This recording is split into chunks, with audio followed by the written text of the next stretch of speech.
Okay, sorry I got this to you kind of late because I was doing this meditation thing tonight and I really wanted to like do it after that. Um like a guided one. Okay. So what's going on here is that I'd use like 3 decks because I was having a very hard time with this for you. You're going through like a huge internal transformation right now that I don't think you know how to articulate to people what you're going through. And that is because of either you just don't know how, because you kind of can't, because it's happening so fast. Like you have movement here and you have movement here. So it's happening so fast that you don't, like you didn't see it coming and it kind of came out of nowhere. And it's like picked up speed. So you really don't know how to articulate this to people. So you're kind of like suffering silently, sort of. But because you are suffering silently and don't know how to articulate it, you're being like biting is the word I can say. Like you're very defensive, or you're like rough or gruff, because of what you're mentally processing, you're kind of taking out on people. And this is like your shadow side. This is like something you've done in the past.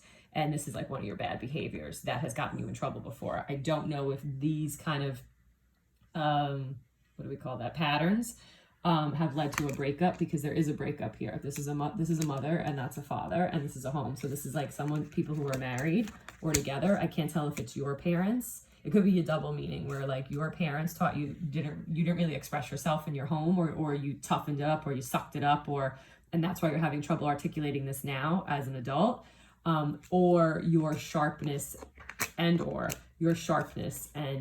like bitey defensiveness, or I want to say snapping, but it's not really snapping. It's more of like I don't know, the word biting just keeps coming up. Like nipping. That has gotten you in trouble in the past and may have led to a significant breakup, because there is separation here. This is separation, but this is also quick movement and the movement that you would be feeling internally. And this is breakthroughs. So you're having a lot of breakthroughs about yourself because you're going through a huge metamorphosis. You're going through huge changes right now, but you don't know how to articulate it. And movement again. So you got movement twice. This is happening very, very fast. And it's too fast where like you're stuck in your, like you want to move, but you're stuck. And you have to slow down, because what you need to do and how you have to handle it is the tarantula. So what I mean by slow down is like you have to slow down with these feelings, because you don't know how to process these feelings. So you want to move through this so quick, but that's not the lesson here. The lesson here is to kind of journey back to yourself, journey back home, which would be like an internal home, deal with these issues with the parents that kind of laid the foundation that makes you like this. So this breakup and separation doesn't happen again. Whether this is relationships, significant others, I don't know, but these old patterns are resurfacing now because this is unfamiliar territory for you. So you're like resorting back to familiar patterns, and the defenses are going up, and you have to stop doing things you're going to have a lot of breakthroughs. Your like aha moments, be open to them, but you got to sit in these feelings or they're never going to come, because you want to like move through this quick. And you'll start moving through it quicker when you start leaning into the uncomfortableness of it. This is saying live in your dharma. This is living in your purpose, not in instant gratification, not in things that make you feel good, not in the vices, not in doing things because of the recognition or the like proud moments.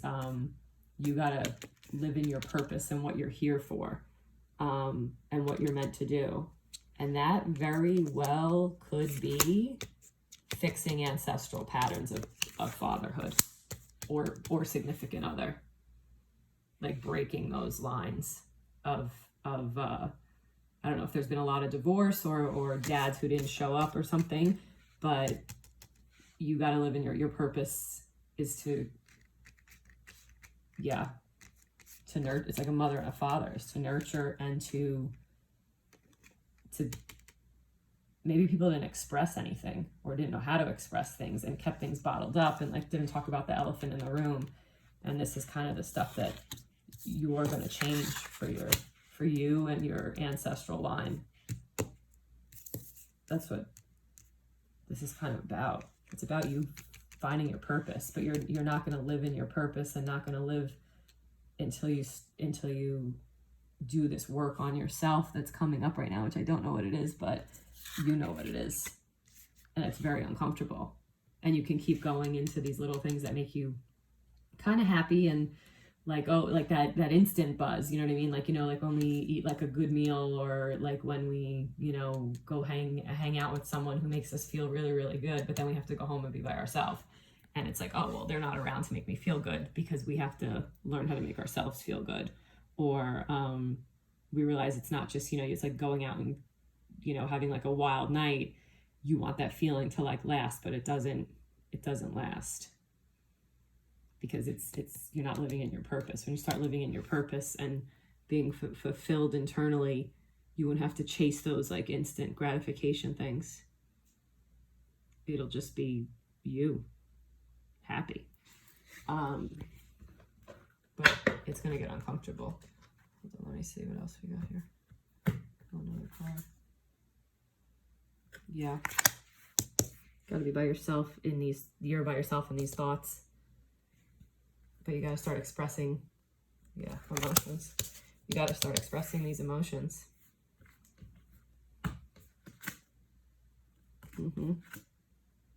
Yeah, because look, fatigue, anxiety, you're exhausted.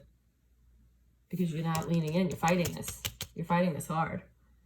You gotta lean into it and admit that this is, you know, feelings you've never had, and you're, you know, instead of being biting, instead of being defensive, you have to say, oh, yeah, I have anxiety right now, or oh, I'm feeling sad, or I feel alone. Things that, you know, these two people would have never said out loud to one another or to the world.